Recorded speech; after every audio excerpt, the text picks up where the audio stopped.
근데 이제 일반적으로 이제 연기나 일기에 그 암이 이제 발견됐다 하면은 이제 되게 조그말 거 아니야, 암세포도. 그렇죠.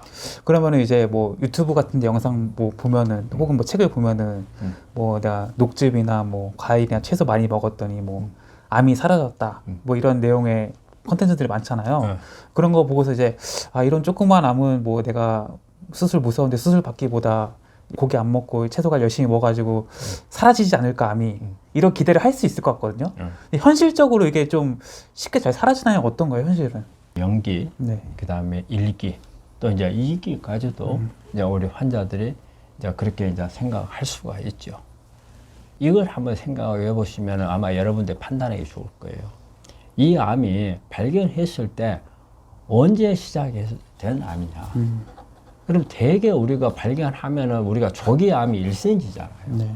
그렇지만 실제 발견된 경우는 보통 뭐 1.5cm, 2cm 막 이렇게 된단 말이에요. 그럼 이 암들은 처음에 시작한 것은 한 10년 전, 15년 전에 시작한 암들이에요. 그때 만들어진 암세포가 커가지고 지금 상태의 덩어리가 된 거거든요. 네.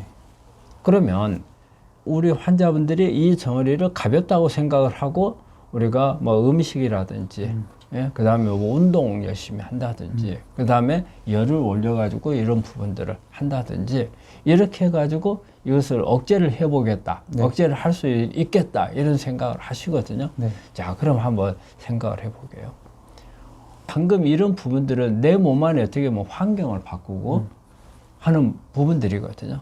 근데 우리가 10년 동안 있으면서 이렇게 간단하게 음식 하나, 그 다음에 운동, 그 다음에 스트레스 안 받고 이런 부분들을 가지고서 이게 없어져 버릴 암이라면 10년 동안에 네.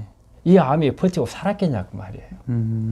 내가 평소에도 운동도 열심히 했을 때 있었을 거고, 네. 그 다음에 내 몸에 좋은 음식을 먹었을 때 있었을 테고, 그리고 스트레스가 없이 아주 기분 좋게 살았던 시절도 있었을 거고, 그러면 이때 암세포가 어떻게 살았겠냐고 말이죠. 그 정도 가지고 없어질 암이 아니었다는 뜻이거든요. 그런데 지금 당장에 음식을 바꾸고, 또 음식을 바꾸는데도 여러분들 이거 생각해요. 내가 지금 먹고 있는 음식이 무조건 암에 나쁘다. 그래서 바꾸면 다 좋다. 근거가 어디가 있냐 말이죠. 그리고 운동 같은 것을 평소에 안 했던 사람이 운동을 하잖아요. 그럼 운동을 한다는 것은 일단 이게 운동 자체가 암을 죽이는 거 아니잖아요. 네.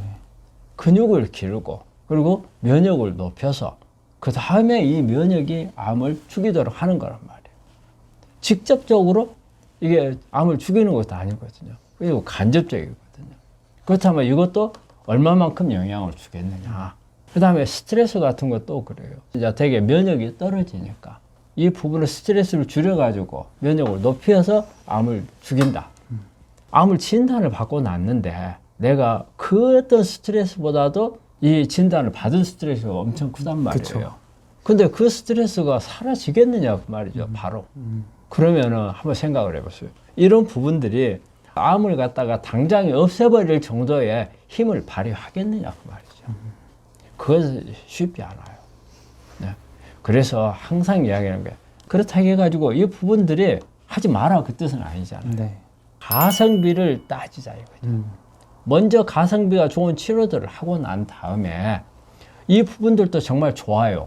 수술이나 항암 방사선만 해가지고 치료하자 그 말이 아니에요.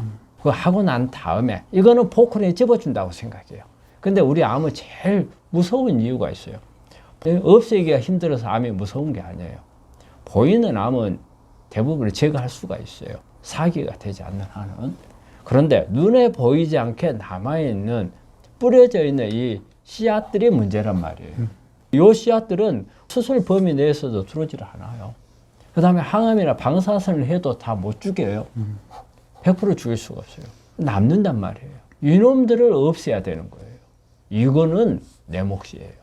이게 이제 그때 여러분들이 하고자 하는 음식이라든지 운동이라든지 그 다음에 스트레스 관리한다든지 이런 부분들이 그때 필요한 거예요. 그래서 일단 가성비 좋은 것을 하고 저는 이제 이렇게 표현이죠. 포크레인 가지고 집어내주고 그 다음에 이게 이제 포크레인 가지고 집어내면은 바닥이 좀 지저분하고 평평하지 않고 그러잖아요. 그쵸. 그러면 이제 이때 홈이나 곡괭이, 삽등을 가지고 정리를 하는 거죠. 이 두 가지를 같이 한다는 거죠. 근데 어느 한쪽만 하겠다. 양쪽으로 너무 갈려요. 자연치 하는 분들은 너무 극단으로 이쪽으로 가고, 또 현대학 하는 분들은 나는 이것만 할 거야. 교수가 이런 거 별 필요 없다 했어. 네. 이것만 할 거야.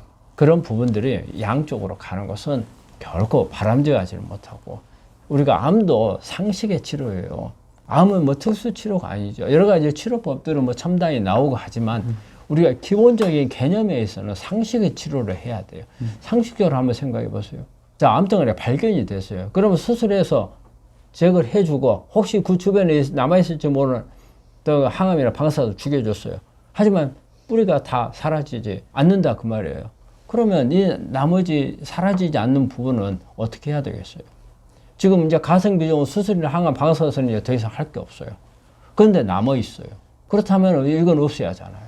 지금까지 내 몸이 관리를 잘 못해서 암세포가 컸다면, 지금부터는 이제 바꿔서 면역도 높이고, 이제 운동도 하고, 스트레스도 줄이고, 예? 여러 가지 환경도 개선하고, 그렇게 해가지고 이 잔존해 있는 놈들은 이제 내 스스로 없애야 될 거 아니에요.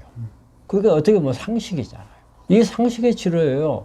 근데 제가 이해를 못하는 게, 나는 자연치유만 할 거야? 나는 현대역 치료만 할 거야? 그건 상식이냐 그 말이죠. 우리 암도 그래서 저는 우리 환자분들한테 상식의 치료를 하셔야 된다 그 말씀을 드립니다. 원장님 말씀을 들어보면은 우리가 뭐 지나치게 막 일에 몰두하고 되게 과로하고 좀 열심히 사는 사람한테 오히려 이게 암의 위험성이 커진다고 봐도 되나요? 그렇죠. 일을 하면서 이런 부분들이 암에 영향을 주는데, 이제 이것도 잘 봐야 돼요. 사실은 일을 재밌어 가지고 하는 사람들이 있고, 네, 그렇죠. 어쩔 수 없이 해야 되는 사람들이 있고, 네. 그 다음에 일을 하면서 스트레스를 받는 사람이 있고 스트레스를 받지 않는 사람이 있단 말이에요. 이게 같은 일이라도 암에 영향을 주는 것은 내가 짜증스럽게 일을 하거나 스트레스를 많이 받거나, 이제 그러면서 이제 과로가 되는 경우, 이제 이런 경우가 많고, 또 이런 일에 대해 스트레스가 있지만 이것을 잘 푸는 사람이 있고 풀지 못하는 사람이 있단 말이에요. 계속 누적되는 사람이 있고, 어떤 사람은 누적되는 것을 주말 되면 쫙 풀어요. 네. 월요일에는 새롭게 즐겁게. 그런데 어떤 사람은 주말에 쉬어도 제대로 쉬지도 못하고 월요일 아침이 되면은 정말 온갖 짜증, 스트레스가 꽉 쌓여가지고 월요일에 그 월요병에 걸린 사람들. 이런 사람들은 누가 암에 더 잘 걸리겠어요. 똑같은 일을 한다고 해서 암에 잘 걸린다 이것보다도 그 일이 나한테 어떤 영향을 주는가, 이게 나한테 스트레스로 다가오는가, 나한테 과로로 다가오는가, 이런 부분들이 더 중요하다고 볼 수 있죠. 그러니까 일에 뭔가 많고 적음, 뭐 일을 얼마나 오래 하느냐, 많이 하느냐 이런 것보다도 이제 내가 일에서 받는 그 감정이 되게 중요한 거군요. 감정이 중요하죠. 그게 이제 스트레스니까.